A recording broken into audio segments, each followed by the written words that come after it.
Welcome to season 2 of Demming Chronicles. We go in the trenches. We find persons whose ideas, whose thoughts make a tremendous difference to the development of our country. We try to expand the conversation.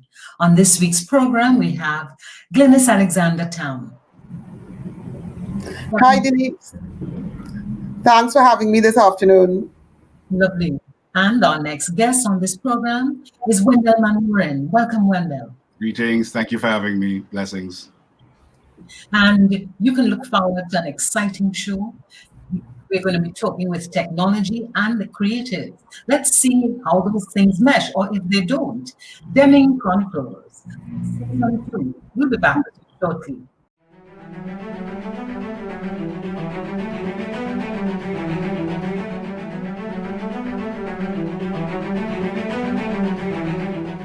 Welcome to season 2, Demming Chronicles. And on this edition, we have Glynis Alexander-Tam. And you know, when you go to an ATM machine, you see LINX. Imagine, this is the woman who owns it. She may not own it by herself, but she owns it. And that makes me very, very proud. Because here we have a woman, a Trinidadian, owning something that's really, really, really big. Glynis, tell us about that ownership. All right, Denise, again, thanks for having me. I am General Manager of Infolink Services Limited. It is the company that owns and manages the Links brand. We're at the forefront of electronic payments in this country. A little company, people think that we're huge. We're all of 15 persons. We're technology based. Everything that we do is based on technology. So that's why we run so well. And I keep telling people we're the little engine that could do so much more. Well, we certainly look forward to you doing a lot more because, you know, Trinidad has been described as having an implementation deficit. And that really bothers me. I wonder, what can we do to minimize or change or remove this implementation deficit that we experience? Well, Denise, a lot of the issues that we have with implementation deficit in this country, where technology can help. Technology is not the panacea. We have other issues. The implementation really comes, I would say, in the middle of anything. And one of the challenges that we have in terms of looking at solutions to solve some of our problems is the absence of what I would call is critical thinking skills. Now, critical thinking skills can be developed over time. And it's about 5 steps. There's reasoning, there's analysis, there's decision making, there's problem solving, and then there's evaluation. Problem solving is where the implementation element comes in. That is the actual doing, the hands-on, where technology can aid in a great deal. But those first 3 steps, the reasoning, what's the problem we're trying to solve? Analyze the problem, what's the fit, what's the objectives? The decision to solve the problem is the next thing. All right. And then we get to the implementation and all of those things. Now, I can talk to that because another part of my field is project management. I'm a seasoned project manager and part of the Project Management Professional Association of Trinidad.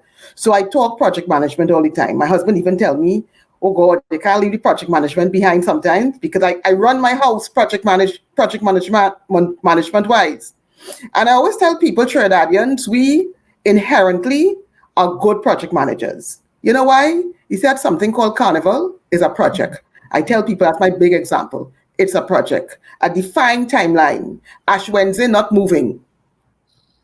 And let's pre-COVID, Ash Wednesday not moving at all. And that's the project that we work with every year. And we do it, we could do it better, yes, but we pull it off in different forms to have a good time. Glynis, here's my thing about that we do Carnival, but we do not transfer those skills to exactly. What is the problem there? Why is that happening? Exactly. We don't transfer it. Some of us live it. We live it in our own homes, but we don't transfer it into our professional and our national life. And it comes back to the critical thinking skills I talk about. We should not be compartmentalizing them for only one thing. It's supposed to be pervasive throughout the entire development, our development, the country's development.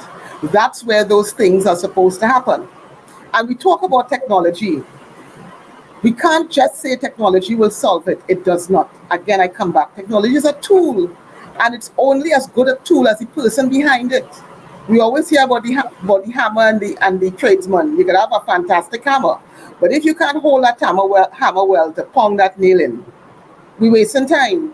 Yes. It's the same thing. And we have a lot of waste of time as you describe it. But I want to go back to, you talked about reasoning, and you say that that is where it begins, implementation is down the road. I want to challenge you that maybe the reasoning skill is not there. Because when you work with people, oftentimes people simply want some instructions. So I am not seeing that reasoning in work environment. What are your thoughts on that?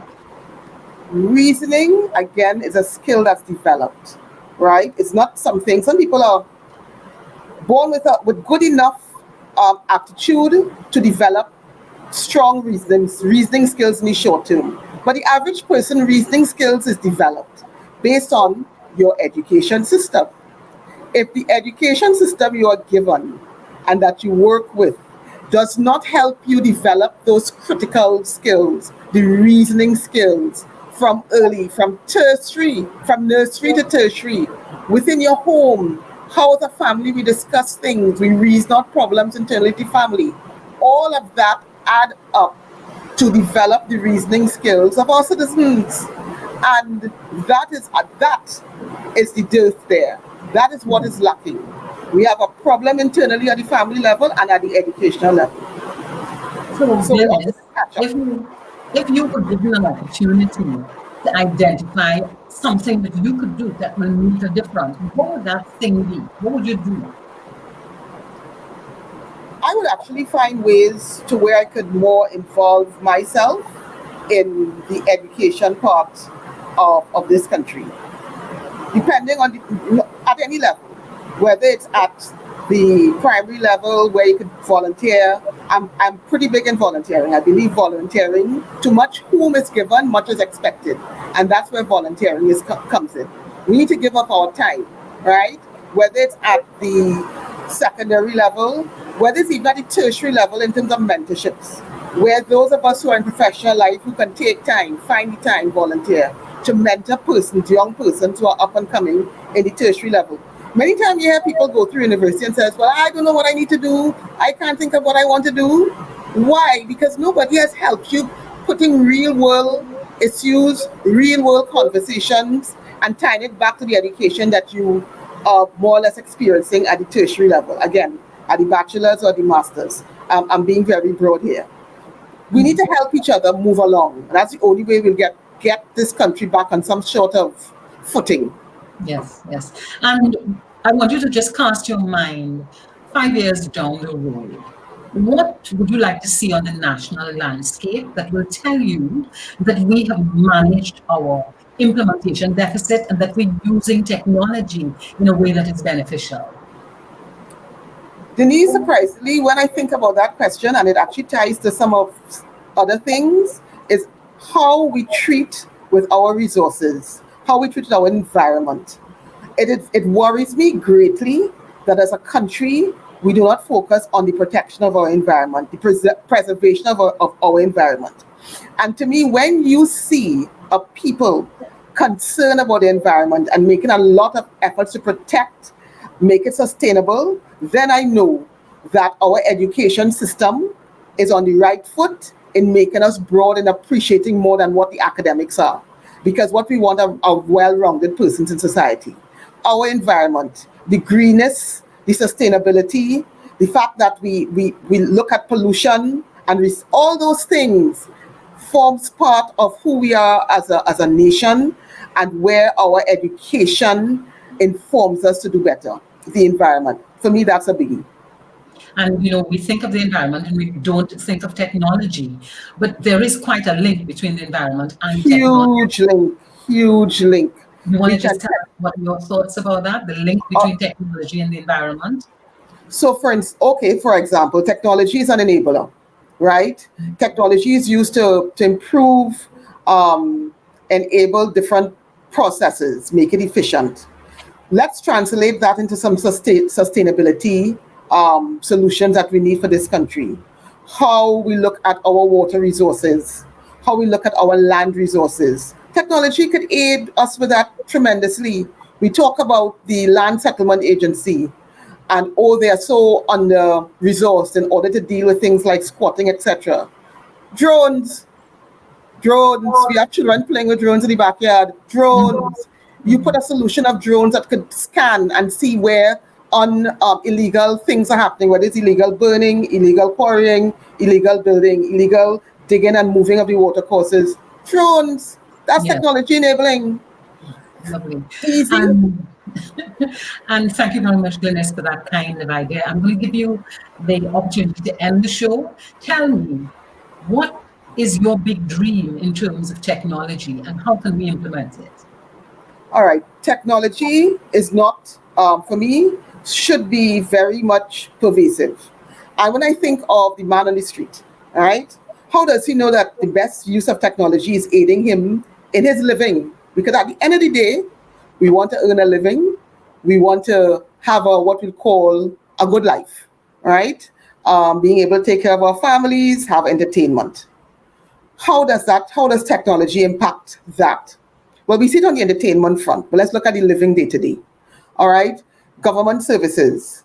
How do we use technology in the provision of government services that everything's become relatively easy? You're going to have your anomalies. There may be some mistakes, but getting these services is relatively easy from your laptop, through the mail, looking for information. When the man on the street can look at how much time he saves in getting basic government services to help him improve his life and his livelihood, then we know that technology reach and is within the national space. Thank you very much, Glynis. And on that note, the idea of when the man in the street understands the amount of time he's saving because of the use of technology. On that note, we bring this interview to a close. And I wish to thank you. You've really given us some food for thought and really highlighted the impact of project management and how it is intertwined with the use of technology and the use of it, and eventually with us having a better life and a better livelihood. This is Demming Chronicles Season 2. We'll be back with you shortly. Thanks, Denise. Bye.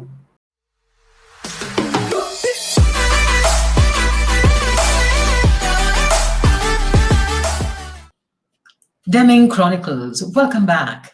And you hear the word Three Canal and you think of Wendell Manwarren. But what we may not think of is the lives that he has changed, the lives that he has impacted by the work that he has done. Wendell, welcome to the show and tell me, what brings you joy? Oh, thank you. Thank you for having me. And what brings me joy is actually being alive here, right now. And just as you say, working with people and interacting with people.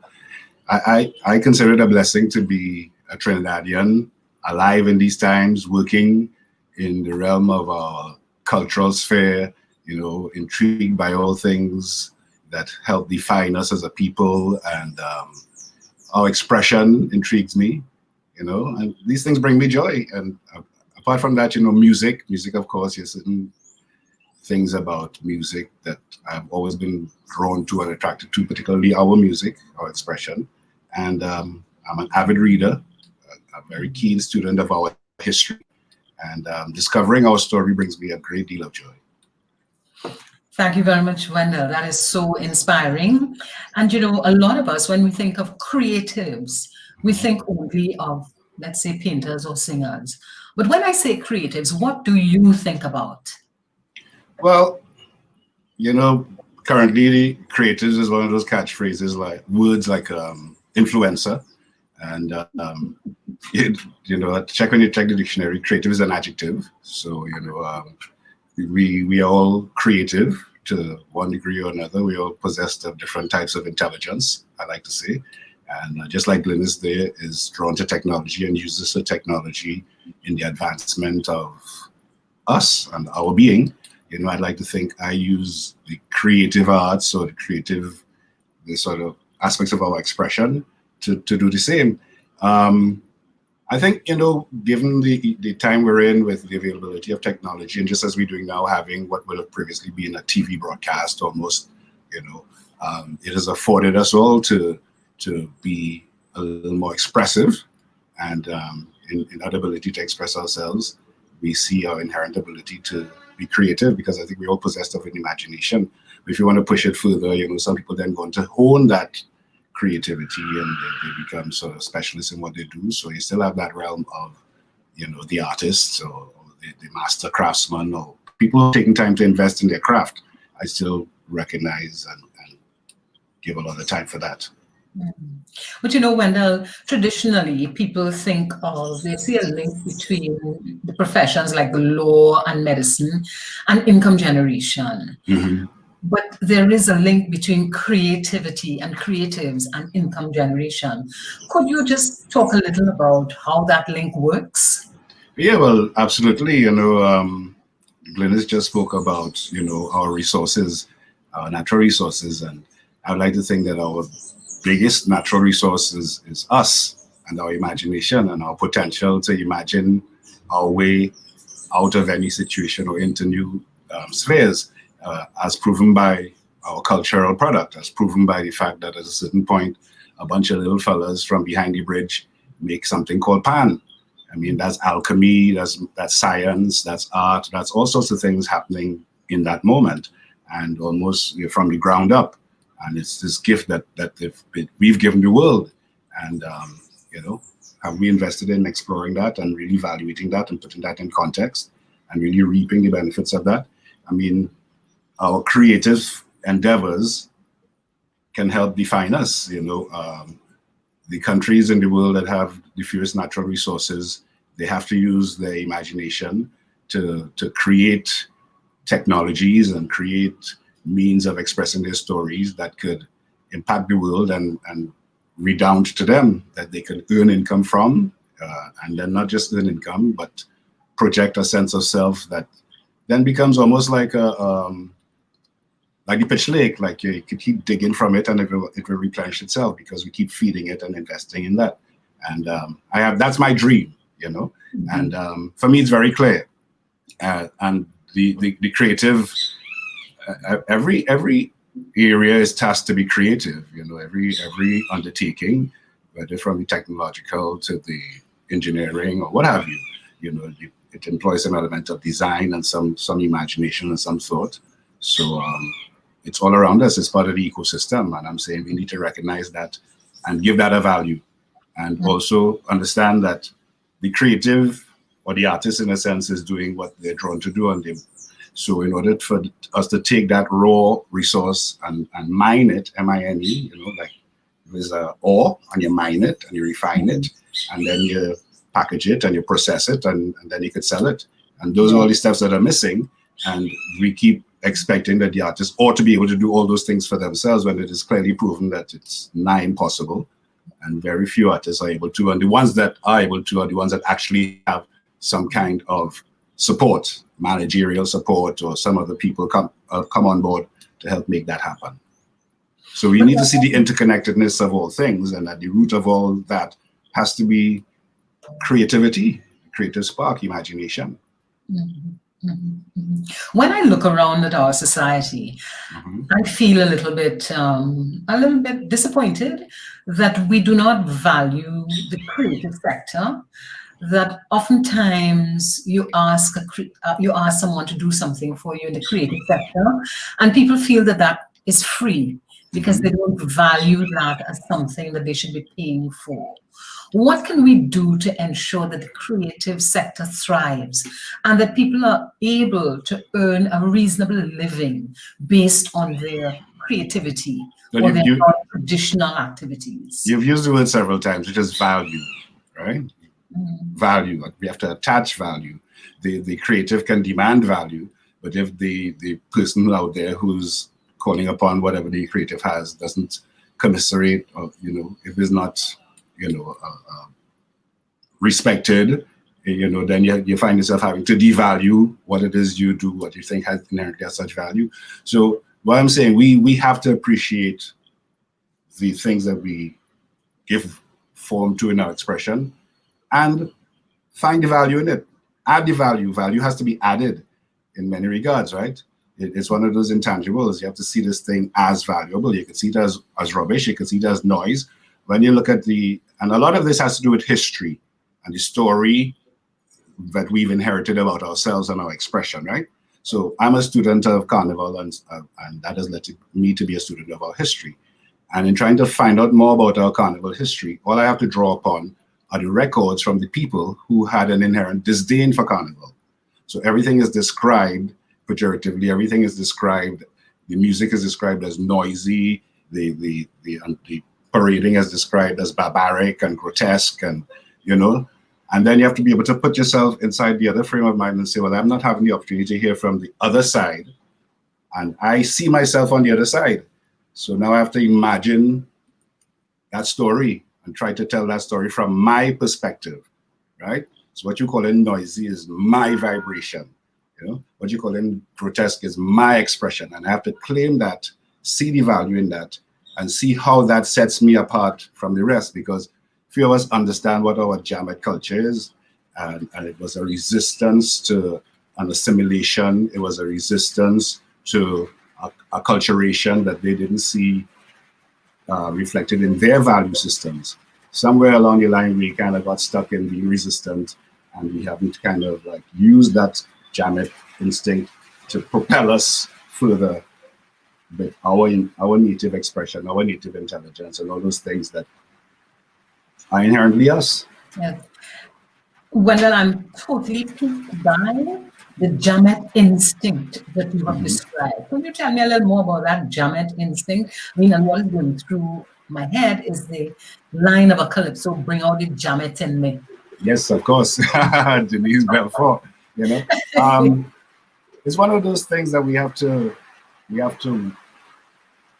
reclaim, I say, because it was an impulse that guarded a certain culture from being overridden or written off completely. And let me put it this way, right? When the Trinidad was set up as a colony, a French Afro-Creole colony in 14 years, lickety-split, right? From the time that the settler settlement took place to the time the English arrived in 1797. When the English arrived now, they found this thriving French Afro-Creole culture, and Carnival had already ingrained itself. Now the English come from the English culture, they may know nothing about no Carnival, and let me understand this whole dynamic. So it was something they were always dead set against from the beginning. But what was interesting about Trinidad, it was the first time that the enslaved population and the enslavers found common ground in resisting a form of cultural obliteration when the English tried to anglicize Trinidad, which took them a mighty long time. Trinidad refused to be anglicized for a long, long time. And but what that gave birth to after a certain period of time, and it manifested in the Carnival, was that period called the Jamet Carnival, say from shortly after emancipation up until 1881 with the Bacchanal and the Jamet Cambule riots. The Jamet Carnival really reigned supreme up until the early 1900s, and it was the interruption of the war. And then when the World War I and they stopped the Carnival, they said, well, let's look at this thing and see how we could change it up and make it cleaner and safer and more respectable. And they came up with the grand idea of putting in rules, and that had the requisite effect of kind of breaking the back of the Jamet Carnival. But the Jamet Carnival, Jamet ethos, as I say, is a resistance to somebody telling you how to live your life and where value lies in your life. So if we could reconnect to that in some form or fashion, I think we could then start mine our culture in that way, and then we can start to add the value, and the other aspects of the society can start to recognize, yeah, there's some value there, and we create then the ecosystem. So back to what Glynis is saying about our environment, I have to think not just the environment, because the environment is the land and everything that supports us, but the ecosystem is how we fill up that space and the connections we make and how we tap into the vibrations of the land and which direction the wind comes from and all those things. As you grow older, you start to appreciate the space that you inhabit and the mountains and what they represent and how that informs the vibration you make. As a partner today, if you're in New York and trains running by and horns blaring and whatnot, the sound you make is not going to be the sound you make in an island space, in island culture. Although living in Woodbrook, oh my gosh, you're living in bag of noise. But it's so alive. It's alive, and that's one of the things that bring me joy. Living in such an alive space and an alive environment. Trinidad at the moment is at a point in which we have to look to the future critically, and we have to redesign that future so that we live the value systems that we've just been talking about. What role do you see creativity playing in redesigning our future? Well, a critical role, because the only way we could redesign our future is if we start to weave new stories, and if we start to tell old stories that inform these new stories. We have to familiarize ourselves with our stories, the things that define us, and how we perpetuate those stories without, one of the turning points is when you start trying to tell your story so that to somebody else and hope that they validate you, right? No, and hope that somebody come and point their camera at you and say, there's Trinidad. You say, look, we are on American TV. No, it's not about being on American TV for a hot minute. Are we on our own TVs? Are we telling our own stories? Are we, and so that we are accustomed to our accents and how we act. We don't act like Americans, So when you see a lot of them attempts at movies and stuff, we sort of caught in a tricks in between, because we've been fed a steady American cultural diet. And we have these other impulses inside of us. But when it comes time to express that, we don't even know the frame within which to express that. So it's like, we make mass. We create mass. We give the world a kind of mass expression. And they have mass expression elsewhere, but we give the world very specific forms of mass expression, archetypal forms. Are we aware of these forms? Are we innovating on these forms? Because I'm not a traditionalist that say it have to be this and keep it in that box. No, how is it going to evolve? When I see a 95-year-old Robert today, that will fill me with joy. I want to see a 15-year-old Robert or 25-year-old Robert with full energy, full of life, blazing lyrics, because we create that form. And they say that form then went on to evolve hip-hop and all these other forms and become hugely popular worldwide. But then just start back from there, right? What I mean? It's not like we operating in a vacuum. Yeah. So knowledge of self requires that you have to do the work, because even though you're living in the place, that information is not necessarily right here at your disposal. And a lot of it used to be, because we're in oral tradition, it used to be in the old people. And I, from early, used to line with my grandfather, so I have an affinity for hearing old people and their stories. And over time, I've come to appreciate the value of those stories. So now I get a little, I find myself in the same place of wanting to tell a lot of these stories, so that we understand ourselves. It's very important. Yes. You build on that, because I'm a creature of the world too. I know why I'm interested in everything that's happening in the world. But what happening in the world can be more important than what's happening with me right here. It simply cannot. I refuse. And at a certain point, I had to invoke that consciousness, because I wasn't in that space.